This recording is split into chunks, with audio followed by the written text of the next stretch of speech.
What's up guys? Hope you're doing well. As you probably have seen from the title, today we're going to discuss a very powerful tool for hypertrophy.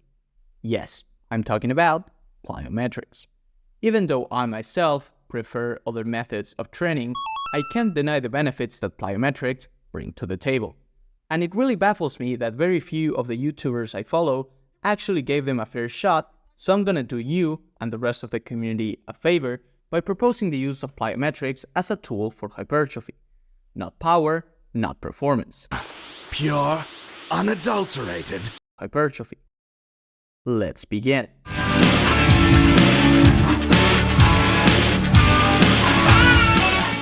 We can define plyometrics as high-intensity, high-velocity exercises done with the main goal of developing speed strength. Plyometric exercise employs high-velocity eccentric and concentric muscle loading, reflexive reactions, and functional movement patterns. The use of plyometrics as a training method is primarily based on two fundamental dynamic qualities of muscle tissue: its capacity to stretch and its capacity to contract, respectively called elasticity and contractility. These two interplay with one another in the stretch shortening cycle, or SSC for short. The SSC is the phenomenon whereby the natural pattern of lengthening of active muscle energy is produced, and said energy is stored in the musculotendinous unit, i.e. where your tendon attaches to the muscle, for later use in a subsequent contraction. This is similar to a spring. In layman's terms, plyometric movements are explosive movements that utilize the stretch reflex for its proper execution. With this cleared out, we can ask,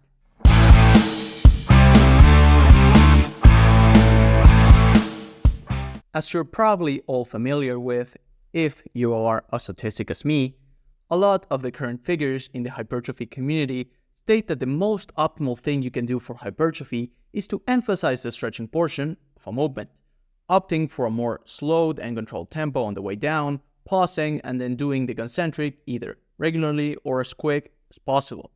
Some even claim that you should skip or reduce the contraction part in favor of lengthened partials. In my honest opinion, I agree with this to a good extent, but I think that because of this recurring phenomenon of fitness salaries over-focusing on one single variable to get more views, we end up missing the big picture. I believe that stretch biasing is a useful tool and that it should be a significant part of your training, although lengthened partials are, in my opinion, overrated as you can get. I'll probably make a video about them in the future. Going back to the main topic, you're probably asking, if stretching is so important, why then should plyometrics be a part of my training, if they are mostly focused on the contraction? Well, as I said, stretching is important, but it isn't the only tool in the toolbox. In fact, I'd say that pairing plyometrics and stretching movements in your program makes perfect sense, since they complement each other in many different aspects, like a yin and yang of sorts. I'll proceed to name a few.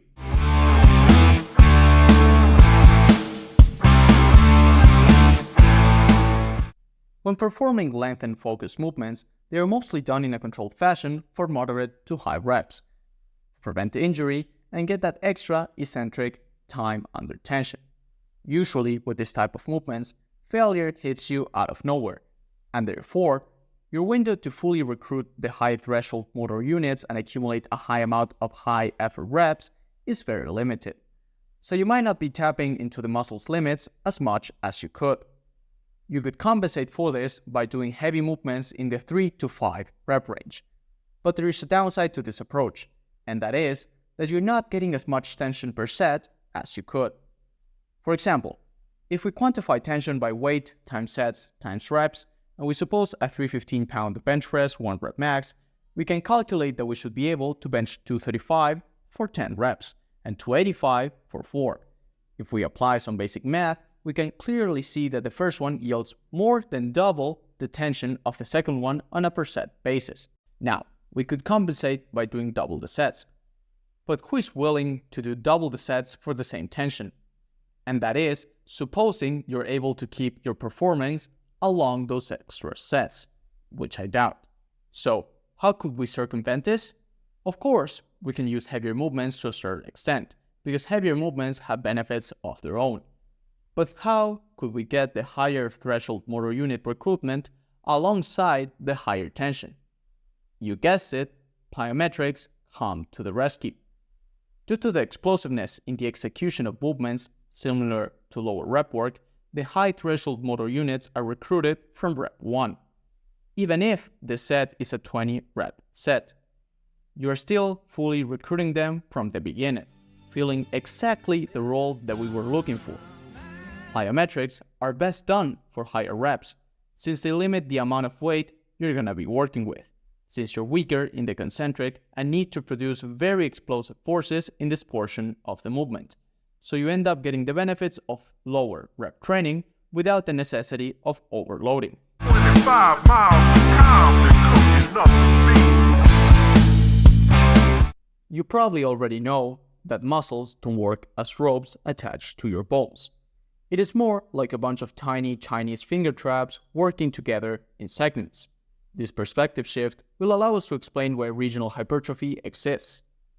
Basically, regional hypertrophy is the phenomenon in which some other areas of the same muscle grow more or less than others.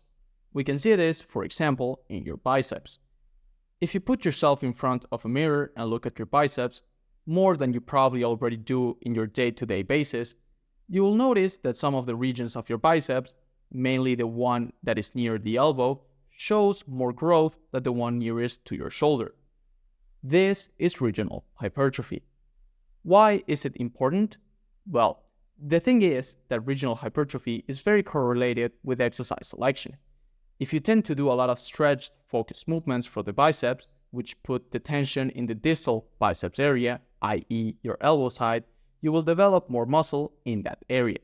But if you do more of a concentric focused movement, a spider curl for example, you will potentially see more growth in the proximal area. Basing ourselves on this, we can extrapolate the fact that incorporating both concentric and eccentric focused movements, and maybe even mid-focused movements, will allow us to get growth in a more proportionate way throughout the muscle. Great! But why plyometrics? Why not just regular concentric focused movements? Going back to the previous section, plyometrics have the capacity to recruit the fast-twitch fibers without the need to use heavy weights. Combine that with its concentric focused nature, and you have a very powerful tool to work the top and joint angles. In addition, you can also do what you would usually do with regular concentric focused movements, and as you fail in the top part of the range of motion, you slightly reduce the top portion more and more by doing partials, completely stressing all of the portions of the movement. This is a unique quality of squeeze-biased movements.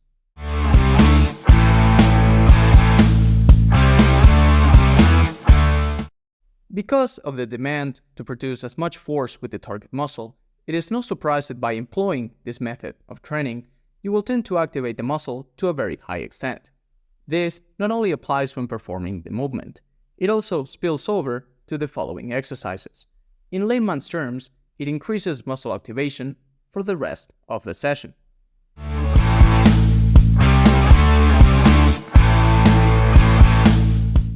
This is not backed up by any type of study or science. This is something I have observed many bodybuilders do as a common practice, both natural and enhanced. Cheat reps are frowned upon by the science-based community, but it is something that the bros are constantly defending. Instead of cheating, I would rather call them power reps, since that is what they are. Power reps are reps in which some type of conscious momentum is employed to move the weight on the concentric. In that way, we overload the eccentric, where we are stronger. The science-based community is right to point out that if your goal is to emphasize stretch, you can do so in other, more optimal and less injurious ways, but they're missing something that I think hasn't been talked about much, and that is the deceleration you have to create on the way down. When doing cheated shrugs, rows, or, in the calisthenics world, muscle-ups, you actively have to decelerate yourself from high speeds while the muscle is lengthening. This deceleration aspect, in my opinion, might have a different effect on the muscle compared to simply doing lengthened focused movements, slow eccentrics, or doing lengthened partials. Plyometrics are basically power reps, or at least we can turn them into them by doing a very simple modification.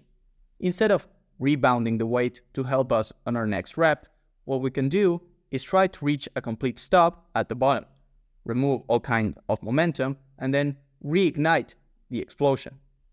For example, instead of doing jumping squats regularly, we jump and once we land, we actively try to dissipate some or all of the momentum on the way down until we reach a complete stop at the bottom.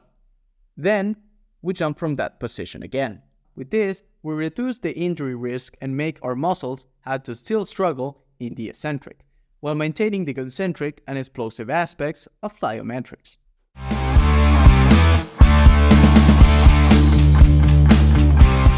A factor to keep in mind is that these movements will bleed out a lot of strength in your consequent lifts, causing you to reduce the load in your following movements. This is not necessarily bad. Of course, if you plan to do some performance-focused work, like weighted dips or pull-ups, you better not be doing muscle-ups beforehand. But if you're smart with your programming, you can use this to your advantage, especially if you work out primarily with your body weight. Suppose you can do 30 dips and 20 plus pull-ups, and you only have access to a pull-up bar and parallel bars in a park. You could start off the session with those two in a fresh state. But what if instead you do 3 sets of muscle-ups and then you do your pull-ups and dips? What you will see is a radical rep drop-off, probably losing up to 50% of your strength, especially on those pull-ups. This will allow you to hit failure while not having to go as high in reps, reducing the amount of weight you would need otherwise. You could use this to limit the weight on subsequent lengthened bias movements, getting more out of less weight.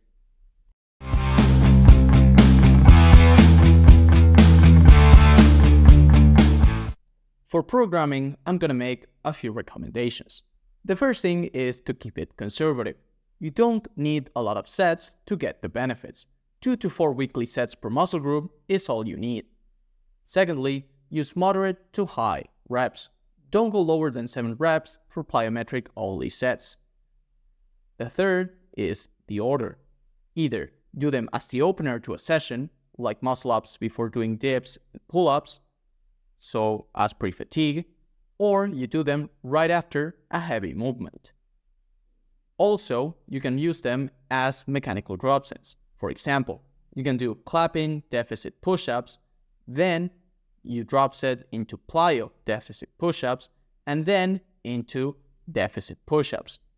Here, you can go lower than 7, because the total rep work is higher. Lastly, you can also implement partials, so you go from full range of motion plyo push-ups to doing partial plyo push-ups. In conclusion, as we learned today, plyometrics are an amazing tool to incorporate even if your goal is not to develop strength or speed. Always be mindful of the many methods of training that there are out there, because a lot of them offer unique benefits that you can exploit to get jacked.